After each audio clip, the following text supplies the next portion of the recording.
Hallelujah. सभी को जय मसीह की। मैं अमरीक जॉय आज एक बार फिर मैं मेरे YouTube channel Hindi Punjabi Bible study Amrik Singh इस चैनल के ऊपर आपका स्वागत करता हूं। अगर अभी तक आपने मेरे इस चैनल को सब्सक्राइब नहीं किया तो आप मेरे इस चैनल को सब्सक्राइब करें, साथ में जो बेल आइकॉन है उसको टच करना ताकि आने वाले वीडियो का नोटिफिकेशन आपको मिलने पाए और आप मेरे साथ इस वीडियो के अंत तक बने रहें, क्योंकि आज परमेश्वर आपको, मुझको, हम सभी को वो कुछ सिखाना चाहते हैं। क्योंकि हमारे परमेश्वर वो बहुत ही महान है, वो बहुत ही पवित्र परमेश्वर है और वो परमेश्वर इंसान को बहुत प्रेम करते हैं। और बाइबल में ऐसा लिखा है कि परमेश्वर जिसको अपना पुत्र बनाते हैं उसको वो कोड़े लगाते हैं, चाहे उसकी गलती हो चाहे उसकी गलती ना भी हो, लेकिन परमेश्वर जिसे पुत्र बनाते हैं उसके कोड़े लगाते हैं। और सबसे बड़ी बात जो परमेश्वर के अंदर एक बात है कि परमेश्वर अपना काम वो सही समय पर ही करते हैं, ना तो पहले करेंगे और ना कभी बाद में करेंगे। तो परमेश्वर ने आज तक जितने भी काम किए वो सारे ही काम सही समय पर परमेश्वर काम करते हैं। कई बार इंसान को ऐसा लगता है कि परमेश्वर मेरे जीवन में देरी कर रहे हैं। कई बार ऐसा होता है कि इंसान को कि शायद परमेश्वर इस बात को भूल गए या परमेश्वर मेरे जीवन में अभी अच्छा नहीं कर रहे। कई बार इंसान की सोच ऐसी हो सकती है, लेकिन परमेश्वर के वचन में जो बात परमेश्वर लिख कर देते हैं तो वो बात परमेश्वर कभी भी नहीं भूलते। और बाइबल में एक वचन पढ़ूंगा आपके लिए, और मैं पढ़ूंगा आपके लिए गलातियों उसका 4 अध्याय और उसके 4 वचन से। परंतु जब समय पूरा हुआ तो परमेश्वर ने अपने पुत्र को भेजा जो स्त्री से जन्मा और व्यवस्था के अधीन उत्पन्न हुआ। तो देखो, जब समय पूरा हुआ, ना तो पहले ना तो बाद में, लेकिन जब समय पूरा हुआ तब परमेश्वर ने अपने पुत्र को भेजा जो स्त्री से जन्मा, मतलब प्रभु यीशु मसीह की बात हो रही है। फिर एक वचन और लिखा है और मैं वो वचन पढ़ूंगा आपके लिए, रोमियो उसका 5 अध्याय उसका 6 वचन। क्योंकि जब हम निर्बल ही थे तो मसीह ठीक समय पर भक्तिहीनों के लिए मरा। तो देखो, यहाँ पर लिखा है कि जब हम निर्बल थे, जब हम कमज़ोर थे, तब प्रभु यीशु मसीह ठीक समय पर पापी लोगों के लिए, अधर्मी लोगों के लिए ठीक समय पर वो मरे। ना तो पहले मरे ना वो बाद में मरे। जबकि प्रभु यीशु मसीह को कई बार लोगों ने मारना चाहा था, लेकिन प्रभु यीशु मसीह वहाँ से कैसे न कैसे बचकर निकल जाते थे, क्योंकि प्रभु यीशु मसीह का समय नहीं था। लेकिन जो समय प्रभु यीशु मसीह का ठहराया गया था, जिस समय पर प्रभु यीशु मसीह ने जान देनी थी, तो ठीक समय पर प्रभु यीशु मसीह ने जान दी। और जिस समय और जिस तरह से प्रभु यीशु मसीह को इस पृथ्वी के ऊपर स्त्री से आना था, वैसे ही प्रभु यीशु मसीह ठीक समय पर वो आए भी। कहने का मतलब कि प्रभु यीशु मसीह जब जो काम अपने लिए करते हैं वो ठीक समय पर करते हैं, और जो इंसान के लिए करना हो तो क्या परमेश्वर उसमें देरी करेंगे? बिल्कुल भी नहीं करेंगे, बिल्कुल भी देरी नहीं करेंगे परमेश्वर, क्योंकि परमेश्वर इंसान से प्रेम करते हैं। अगर परमेश्वर देरी से काम करेंगे तो फिर सामने वाले को क्या फ़ायदा, या परमेश्वर पहले काम करेंगे तो फिर इंसान को क्या फ़ायदा। इसीलिए परमेश्वर जितना भी काम करते हैं वो समय पर ही करते हैं। बात को बहुत ध्यान से सुनना, बात को बहुत ध्यान से सुनना। देरी से काम परमेश्वर कभी नहीं करते, ना पहले करते हैं। आप लोगों ने बहुत बार सुना है बाइबल से अब्राहम के बारे में कि परमेश्वर ने अब्राहम से बात की थी, अब्राहम मैं तुझे एक बेटा दूंगा और उसी बेटे से तेरा वंश चलेगा, और तेरा वंश, तेरे लोग एक देश के 400 साल तक की गुलामी करेंगे। देखो, ये बात परमेश्वर ने बोली। कितने लोग समय तक? 400 साल तक वो गुलामी करेंगे। अभी देखो, बच्चा अब्राहम को हुआ भी नहीं था, वंश तो बहुत दूर की बात, लेकिन चलो खैर, इसके ऊपर मैं चर्चा नहीं करना चाहता। लेकिन हुआ ऐसे कि वो समा आ गया, अभी चलते चलते चलते चलते चलते चलते ऐसा हुआ कि जो याकूब है उसके 12 बेटे थे, उसमें से यूसुफ, वो परमेश्वर ने उसके प्रति जो योजना बनाई थी कि मैं तुझे एक बहुत बड़ा पोस्ट देने वाला हूँ, तुझे मैं बहुत बड़ा इंसान बनाने वाला हूँ, मान लो प्राइम मिनिस्टर बनाने वाला हूँ, मान लो ऐसी बात बोलता हूँ मैं, कि अभी ये बात यूसुफ के लिए थी। लेकिन यूसुफ जब थोड़े जवान हुए तभी उसके भाइयों ने उसके साथ बैर करना शुरू कर दिया। ये भी आप लोग अच्छे से जानते हो। उसके बाद क्या हुआ, उसको जब भाई उसको मारना चाहते थे, चलो किसी तरह से परमेश्वर ने उसको बचाया और उसको भाइयों ने बेच दिया। अब वो चला गया किसी ऐसे इंसान के घर पे जहाँ पर वो गुलाम बनकर रहने वाला था, लेकिन गुलामी वाला जीवन उसका था नहीं। वहाँ पर कुछ गड़बड़ी हो गई और जिसके कारण उसको जेल में जाना हो गया। अब जेल में जाना हो गया तो जेल में भी जिस तरह से उसको रहना चाहिए कैदी बनकर, वो कैदी बनकर नहीं है, एक वहाँ पर अच्छा इंसान बनकर सभी लोग उसके निगरानी के नीचे, उसकी आंखों के नीचे कौन क्या काम करेगा, कैसे काम करेगा, किससे कैसे काम लेना है, ये सारी बातें वो यूसुफ के हाथ में आ चुकी थी। मतलब सभी का बॉस, सभी का सरदार बनाकर उसको रख दिया परमेश्वर ने। अभी चलते चलते हुआ ऐसा कि जो समय था, समय चलता गया। परमेश्वर ने यूसुफ को बोला था, यूसुफ मैं तुझे प्राइम मिनिस्टर बनाऊंगा। अभी देखो यहाँ तक तो ठीक है, यूसुफ ने कभी परमेश्वर को शिकायत नहीं की। लेकिन हुआ ऐसे कि वहाँ पर कुछ लोग थे, 2 लोग थे जो खास लोग थे, जो जेल में थे, यूसुफ के साथ थे, और 2 लोग कोई और नहीं थे, वो खास लोग थे राजा के। और उनको एक सपना आया, एक मतलब एक जो पिलाने वाला था उसको, एक जो खिलाने वाला था उसको, दोनों ने एक रात में अलग अलग से सपना देखा। और जब सपना देखा तो मैं थोड़ा वो वचन पढ़ी देता हूँ आपके लिए, ताकि बात हम थोड़ा ध्यान से समझ सकें। और मैं पढ़ूंगा उत्पत्ति उसका 40 अध्याय उसके 9 वचन से। तब पिलाने हारे का प्रधान अपना स्वप्न यूसुफ को यूँ बताने लगा। अभी देखो, जब ये सपना दोनों ने देखा, 2 लोगों ने देखा, तो वो चिंता में थे। ये सपना कहना क्या चाहता है, अभी दोनों जब चिंता में थे तो परमेश्वर का दास यूसुफ जब उनके पास गया, उसने बात की, क्या हुआ, तो उन्होंने बताया हमें तो सपना आया है। तो यूसुफ ने बोला कोई बात नहीं, सपना आया तो मुझे बताओ। तो जब यूसुफ को जो बताने लगा, मैंने स्वप्न में देखा कि मेरे सामने एक दाखलता है और उस दाखलता में 3 डालियां हैं और उसमें मानो कलियां लग गई हैं और वह फूली और उनके गुच्छे में दाख लग कर पक गई। फिर उनका कटोरा मेरे हाथ में था और मैंने उन दाखों को लेकर फिरौन के कटोरे में निचोड़ा और कटोरे को फिरौन के हाथ में दिया। देखो, ये उसने सपना बताया। अभी जिसका काम क्या था, ये राजा फिरौन के साथ रहता था और उसको पिलाने का काम करता था, साखी था उसका। फिर क्या हुआ, तब यूसुफ ने उससे कहा इसका फल यह है, मतलब इसका मतलब ये है,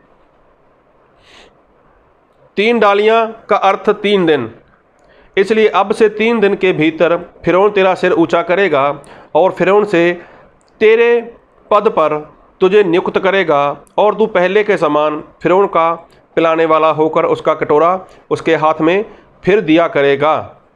अभी देखो, उसने बोला कि 3 दिन के बाद जो फिरौन है वो तुझे ऊंचा करेगा और तुझे फिर से वही पोस्ट, वही पदवी मिलने वाली है। देखो, ये बात फिरौन ने उसको बोल दी। अब वहाँ पर जो इंसान था पकाने वाला, उसका बावर्ची, जो रसोई में काम करने वाला था, वो भी वहीं पर था। तो उसने भी सपना देखा था। तो जब उसने सपना देखा तो उसने देखा, यार इसने उसका उत्तर तो बहुत बढ़िया दिया है, तो मैं भी अपना सपना इसको बता देता हूँ। तो जब इसने उसको अपना सपना बताया यूसुफ को, तो यूसुफ ने उसके बारे में बोला कि देख, आज से 3 दिन के बाद तू मार डाला जाएगा, तू मारा जाएगा। और वैसा ही हुआ। और इसके साथ ऐसा हो गया कि जो पकाने वाला था, जो किचन में काम करने वाला था, जो रसोइया था, वो मार डाला गया। लेकिन मैं कहना क्या चाहता हूँ, आप ऐसा मत सोचना कि बात कहाँ से शुरू की और कहाँ पर बात जा रही है, लेकिन इस बात को सुनो, इस बात को समझो कि परमेश्वर कहना क्या चाहते हैं। और मैं ये कहना चाहता हूँ कि परमेश्वर ने जो समय ठहराया है उसी समय पर वो काम करते हैं। अभी यूसुफ तो जेल में था और यहाँ पर राजा के खास लोग भी वो जेल में थे, और दोनों के दोनों खास थे। एक के बारे में बोला कि तू तो, परमेश्वर ने सपने का अर्थ ये बताया है कि तू राजा के पास चला जाएगा और तेरी पोस्ट, तेरी पदवी वही रहेगी जहाँ से तू उतारा गया था। और दूसरे को बोला तू मारा जाएगा, और उनके साथ सेम हुआ। अभी हुआ क्या, मैं जो वचन पढ़ना चाहता हूँ इस बात को बहुत ध्यान से सुनना। उत्पत्ति 40 अध्याय उसके 14 वचन, अंत जब तेरा भला हो जाए। देखो ये बात हो रही है पिलाने वाले के साथ, साकी के साथ। अंत जब तेरा भला हो जाए तब मुझे स्मरण करना और मुझ पर कृपा करके फिरौन से मेरी चर्चा चलाना और इस घर से मुझे छुड़वा देना, क्योंकि सचमुच इब्रानियों के देश से मुझे चुरा कर लाया गया है, और जहाँ भी मैंने कोई ऐसा काम नहीं किया जिसके कारण मैं इस कारागार में डाला जाऊँ। तो देखो यहाँ पर ये यूसुफ की गलती है, यूसुफ की गलती। अब तक यूसुफ का जीवन बहुत बढ़िया था, अभी तक यूसुफ की एक भी गलती नहीं थी। उसने परमेश्वर के नाम की निंदा नहीं की, उसने भाइयों के ऊपर गुस्सा नहीं किया, उसने परमेश्वर को कुछ नहीं बोला। यहाँ तक उसने पोटीफर की पत्नी के साथ भी कुछ गलत संबंध नहीं बनाया। अभी तक वो बहुत बढ़िया था, बहुत बढ़िया था उसका जीवन। लेकिन यहाँ पर आकर उसने गलती कर दी। यहाँ पर आकर उसने परमेश्वर की ओर नहीं, किसी ऐसे इंसान की ओर देखा कि जब तेरा भला हो जाए, मतलब मैं तुझे सपने का अर्थ बता रहा हूँ और तेरे साथ ऐसा ही होने वाला है और तेरा भला होगा, तब जाकर तू मेरे लिए सिफारिश करना, मुझे याद रखना, बाहर निकल कर राजा को बताना कि मैं निर्दोष हूँ, मेरी कोई गलती नहीं है, मतलब मुझे यहाँ से बाहर निकाल देना। तो सही में अगर यूसुफ वहाँ पर गया था तो वो अपनी मर्जी से नहीं गया था, ना वो अपनी गलती से वहाँ पर गया था, लेकिन इसके पीछे एक प्लान था परमेश्वर का, एक परमेश्वर की योजना थी कि यूसुफ उस जेल में रहे, उस बंदी गृह में रहे। क्यों? क्योंकि परमेश्वर वहाँ पर कुछ करना चाहते थे। करना क्या चाहते थे? यूसुफ को प्राइम मिनिस्टर बनाना चाहते थे, यूसुफ को एक बहुत बड़ी पोस्ट दिलाना चाहते थे। और जब ये इंसान पिलाने वाला बाहर निकल गया और उसके दिमाग से वो बात चली गई, और इस बात को क्या हुआ, पूरे मैं पढ़ूंगा उत्पत्ति उसका 41:41, पूरे 2 वर्ष बीतने पर फिरौन ने जय स्वप्न देखा कि वह नील नदी के किनारे खड़ा है। अभी देखो उस बात के 2 साल बीतने के बाद, उस बात के 2 साल बीतने के बाद, मतलब ये सपना साकी वाला, पिलाने वाले का 2 साल हो चुके थे उसको अर्थ बताए। अभी 2 साल वो जेल के अंदर ही है, 2 साल वो जेल के अंदर है। जेल के अंदर क्यों है? क्योंकि यूसुफ का प्राइम मिनिस्टर बनने का समय नहीं आया था। प्राइम मिनिस्टर यूसुफ बने वो समय उसका नहीं आया था, चाहे उसको जेल में रहना पड़ा।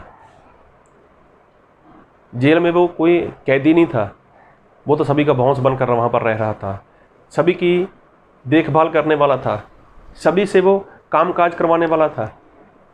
अभी देखो यूसुफ 2 साल जेल में रहा, लेकिन उसने एक गलती कर ली। उस पिलाने वाले को, साकी को बोला कि बाहर जाकर राजा को बोलना कि मैं निर्दोष हूँ। अगर मान लो, अगर सोचो, अगर ये साकी, अगर वही पिलाने वाला राजे को जाकर ऐसा बोलता, राजा जी उस जेल के अंदर एक ऐसा इंसान है जो बहुत ही ईमानदार है, बहुत ही अच्छा है, आप उसको बाहर निकाल दो। अगर वो बाहर निकाल देता राजा, तो क्या यूसुफ प्राइम मिनिस्टर बन जाता? हो सकता है इन 2 सालों के अंदर हो सकता है इन 2 सालों के अंदर वो उस देश से निकल जाता, कहीं और जगह चला जाता, कहीं और जगह जाकर कुछ भी कर लेता, हो सकता कुछ भी हो जाता उससे। लेकिन वो 2 साल के लिए अंदर रहा, जेल के अंदर रहा। तो जब 2 साल के बाद राजा को स्वप्न आता है और उस स्वप्न का किसी को कोई अर्थ नहीं मिलता, तब जाकर ये बात इस साकी के, इस पिलाने वाले के दिमाग में आती है, उफ, ये क्या हो गया, ये क्या हो गया, आज से 2 साल पहले तो मेरे साथ ऐसा हुआ था, उफ, मैं तो भूल गया। अभी देखो, उसके बाद उसने राजा को बताया, राजा जी ऐसा ऐसा है, एक इंसान है जो आपके सपने का अर्थ बता सकता है। तो देखो, सपने का अर्थ बता दिया। राजा ने तुरंत राजा ने क्या कर दिया, उसको इतनी बड़ी पोस्ट दे दी। तो सोचो वो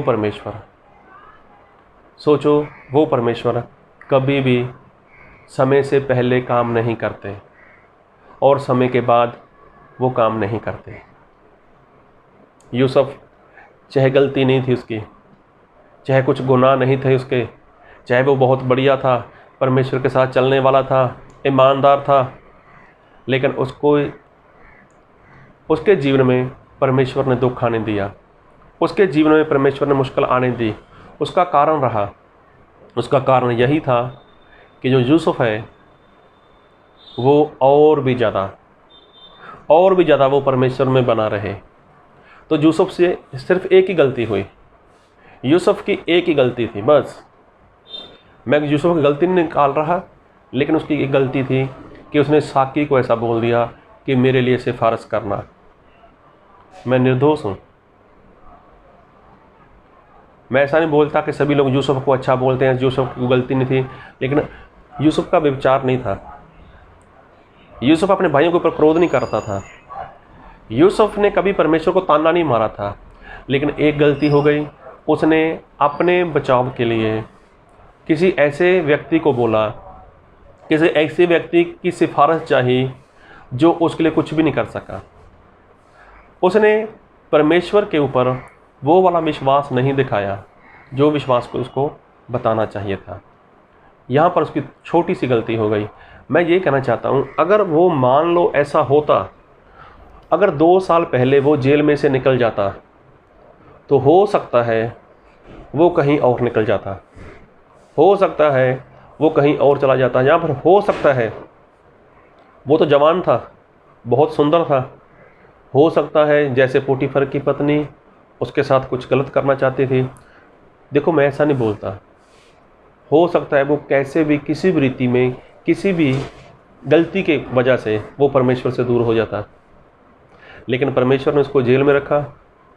तो उसके लिए भी परमेश्वर का एक बहुत बड़ा प्लान था उसके लिए।